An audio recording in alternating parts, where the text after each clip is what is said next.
Shalom. Shalom. Sidang iman yang dikasih dalam Tuhan, kita akan masuk dalam pemberitaan firman Tuhan. Nas yang menjadi dasar perenungan bagi kita sekalian diambil dari kitab Mazmur. Mazmur pasal yang ke-50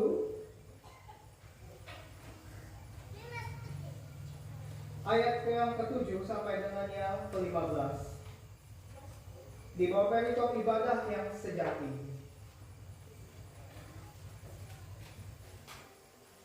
Sekali lagi saya ulangi, pembacaan Alkitab yang kita diambil dari kitab Mazmur. Mazmur pasal yang ke-50 ayat yang ke-7 sampai dengan yang ke-15. Demikianlah bunyinya. Dengarlah hai umatku, aku hendak berfirman. Hai Israel, aku hendak bersaksi terhadap kamu. Akulah Allah, Allahmu. Bukan karena korban sendirianmu, aku menghukum engkau. Bukan karena kebakaranmu, aku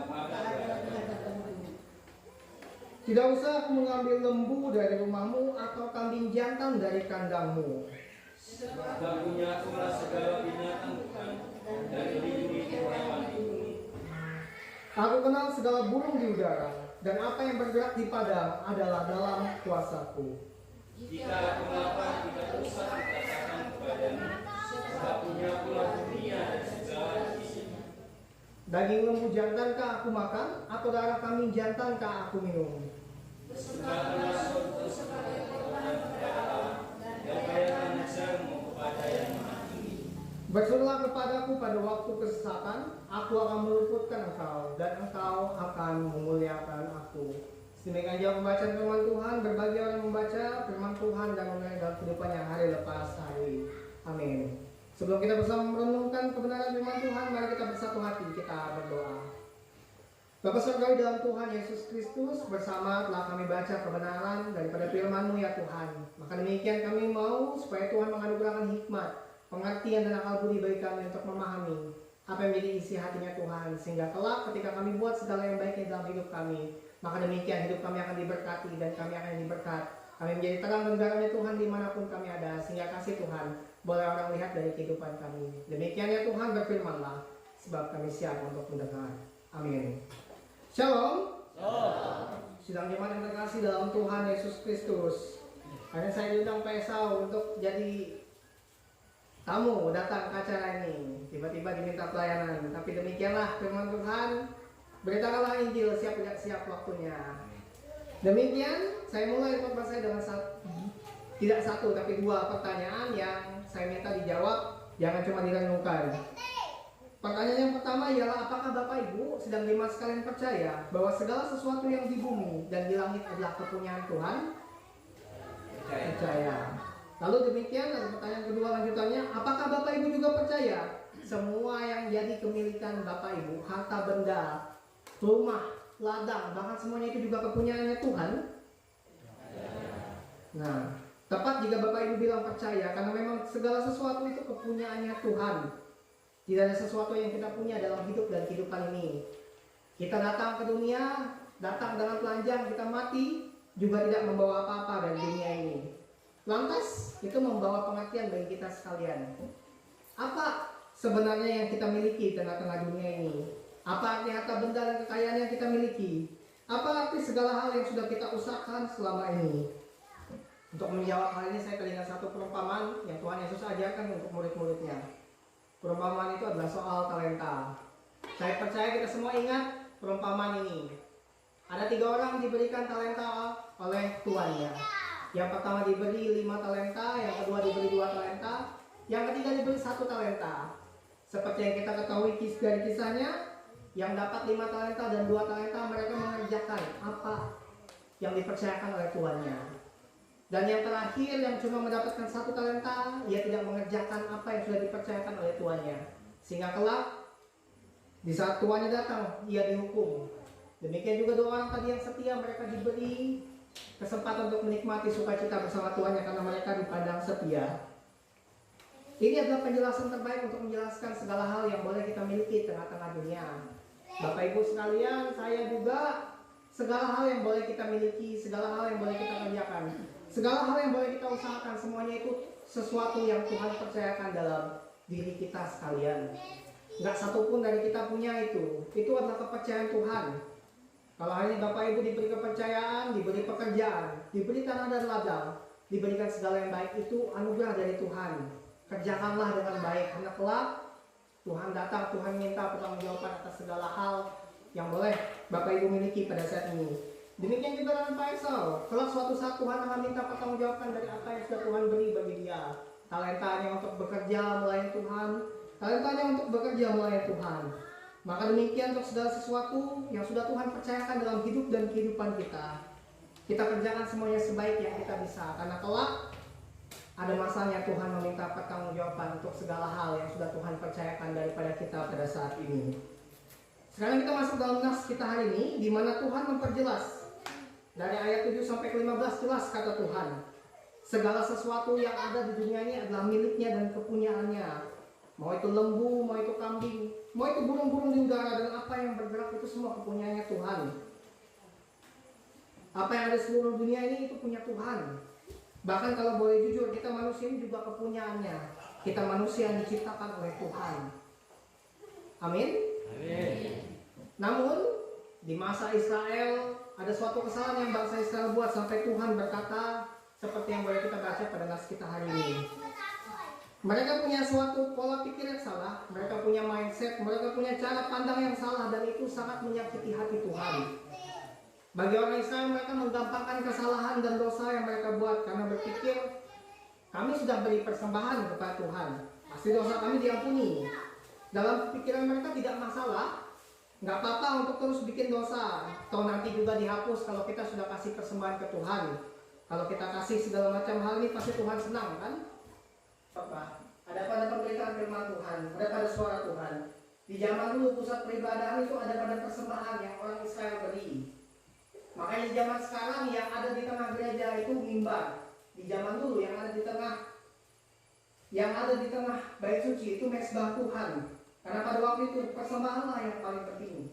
Mereka mempersembahkan apa yang mereka beri kepada Tuhan, apa yang bisa dipotong. Domba, kambing, lembu, burung merpati, dan hewan-hewan ini dijadikan korban untuk menebus kesalahan mereka, untuk menebus dosa mereka. Dan awalnya memang demikian yang Tuhan jadikan. Tapi kemudian orang Israel memandang hal tersebut dengan sesuatu yang salah, dan mereka menggampangkan hal tersebut. Seperti yang saya katakan tadi, mereka menggampangkan dosa mereka kepada Tuhan.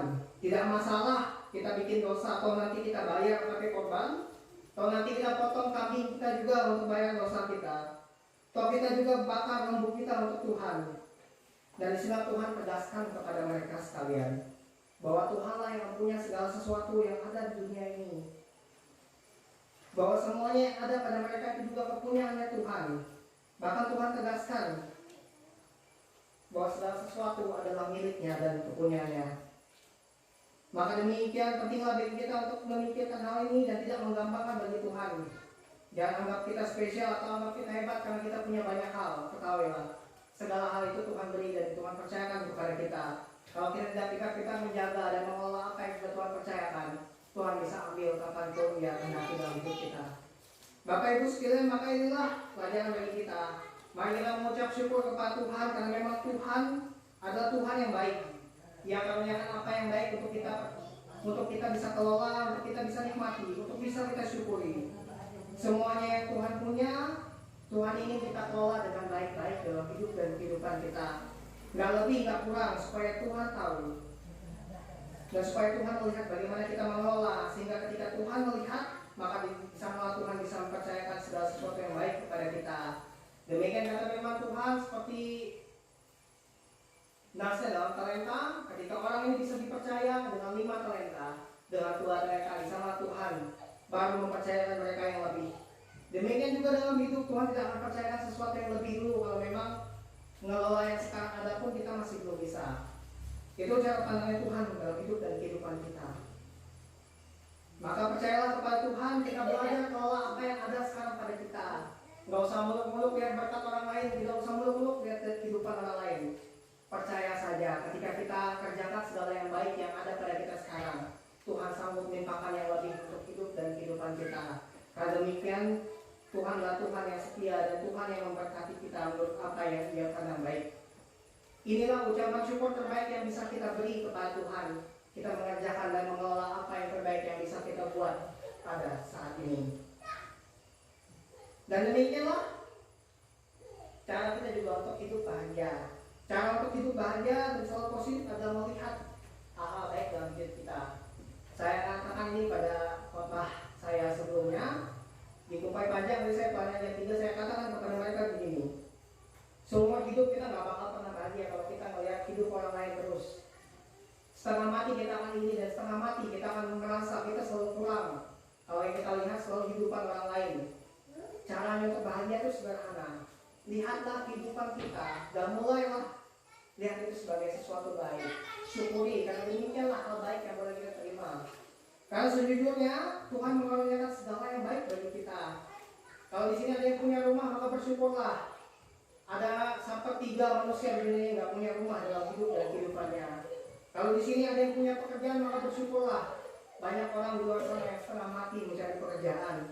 Kalau di sini ada yang merasa pasangannya kurang cantik atau kurang tampan, bersyukurlah. Di luar sana banyak yang masih belum punya pasangan dan berharap mereka punya. Demikian cara kita menikmati hidup kita. Kita lihat apa yang baik dan kita syukuri. Itu cara terbaik kita untuk bahagia. Karena kita tahu kebahagiaan sejati nggak datang dari hidup orang. Kebahagiaan sejati datang dari hidup kita yang kita syukuri dengan penuh kenikmatan. Saya sendiri punya satu kebiasaan yang lucu di mana saya suka mensyukuri hal-hal baik dalam hidup saya.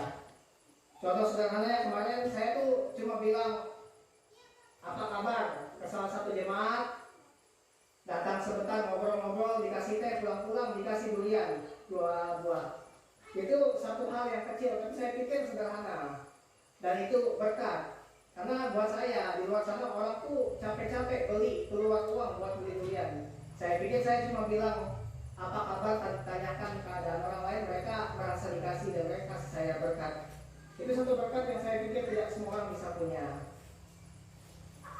Dan saya dulu ketika saya pertama kali ke Dela, saya percaya bisa saya merasakan sesuatu yang luar biasa di sini. Saya belum ketakutan pertama kali saya ke Dela. Sudah digolai uyang disuun. Puji siapa pokoknya pak, uyang disuun peminum semua. Dan seumur hidup saya itu bukan seorang yang minum. Saya cuma pernah minum 1 bir, itu pun rasanya pahit, saya nggak kuat.